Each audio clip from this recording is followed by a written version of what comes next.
What's up, everybody? Welcome to Bios3 Raw TV. Guys, you're killing me. I shouldn't even be making this video. This video should be 20 seconds long, and it should say, learn how to fucking use Google. Or something like, do some fucking footwork yourself and stop being fucking lazy. I mean, I talk about this all the time, and I'm like, it just doesn't stick. People don't fucking get it. It doesn't get stuck in your head. You don't take any fucking, advice whatsoever when I say, you know what? Do some research yourself. You're like, okay. Hey, Kari, by the way, what about this? I'm like, fuck. So this individual, I was talking about in my other video about restricting calories, calorie restriction, and how when you restrict them too much too fast, the body slows down to accommodate, and eventually you stop losing fat. I mean, that's pretty much what some people have seen over and over again. Now, this guy actually, I found the answer to this, and I already knew the answer to it, but I was like, let me just see if I can find the answers and how hard it is, because this motherfucker could have found it pretty easily, but he's instead trying to prove me wrong with a fact that he doesn't know anything about. So he says he's talking about the calorie restriction. If this is all true, then how does one explain those contestants on The Biggest Loser being able to lose weight almost every single week, even after they get fairly lean, and they're fucking fairly lean, whatever. It's like one that's been fairly lean the whole fucking show, ever, right? Fairly lean, unless this person's really heavy and he thinks they're lean. And they start off at around 2,500 calories while weighing over 300 pounds, which is a drastic cut in calories. If this slowdown is significant, then why wouldn't these people have a hell of a time getting lean? But almost all of them are pretty lean by the... None of them are fucking pretty lean. They're still like fucking 25% body fat. Anyways, lean by the end of 6 months and continually lose lots of weight during the first month when this deficit is the largest. Shouldn't their metabolism stall weight loss at some point? First of all, 6 months time, okay? 6 months. Let's see how they would do for a couple years. They'll never do a couple years because they are basically put on this show for 6 months.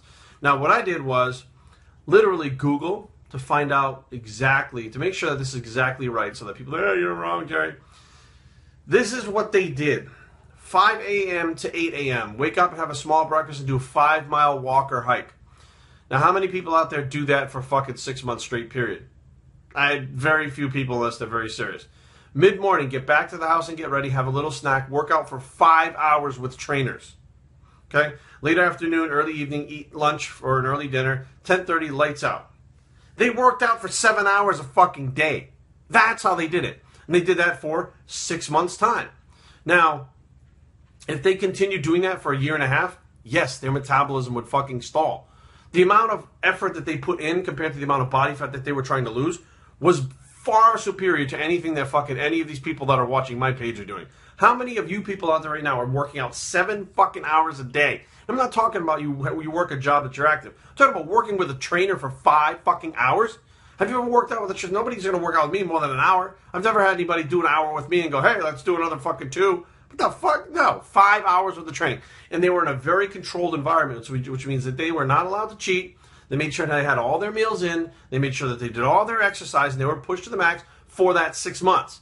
Now, what happens after that is most of them, okay, not all of them, but most of them don't continue to lose weight because they're not at that pace anymore. So their metabolism stalls, and many of them gain the weight back. They do these, like, visiting them after, what's going on, and they gained at least 20, 30 pounds. At the very least, they haven't lost any more weight. I mean, even the girl who got the leanest, who just won the Biggest Loser this last time, had gained weight back. I mean, it wasn't a significant amount, but it was like 15 pounds that she gained back, which many people thought that she needed to regain just to be healthy, but she wanted to win, so she dropped that weight. So I found this in like fucking 3 seconds. I Googled, let me see what the exact term was that I Googled. It's, I went to the Google search, I put, how much did the Biggest Loser contestants work out? That's it. And all the fucking things came up, and that's an interview with one of the contestants from The Biggest Loser. So you see, like, you have this information at your fingertips. You're fucking lazy, and you think you're like, oh, it's not true that your metabolism slows. What? Seriously, if you fucking took 2 seconds to try to figure this shit out, you do a lot more on your own than fucking try to argue with me about something you know fucking nothing about. I get all these guys all the time talking about fucking, well, Jerry, you don't understand this, and you don't understand that. I'm like, no, you don't fucking understand, okay? You read some fucking study that was based in Liberia in 1942 about fucking sugar. And you're like, oh, carbohydrates are the same. Motherfucker, seriously? The stuff I talk about comes from fucking textbooks that have been revised, okay? I'm talking about biochemistry, chemistry, biology. Like, Things that fucking none of you delve into, and then you have the fucking balls to point at me and go, the biggest loser. The biggest loser. Did you know they work out 5 hours a day? No. Really? Did you know that they have a fucking chef that cooks all their food for them? No. Did you know that they fucking usually gain weight after the fucking thing? No. Did you know that at the very least they don't fucking lose any more weight when the show's over? No. So what do you know? I know nothing. Exactly. You know nothing, but you want to come on here and fucking try to poke at me and test me. Well, test me, bitch, because I'll fucking win every time. Biosretraining@gmail.com. Leave comments down below, but don't fight. www.biosretraining.com is a blog, and where it's the biggest loser bicep, and we're out.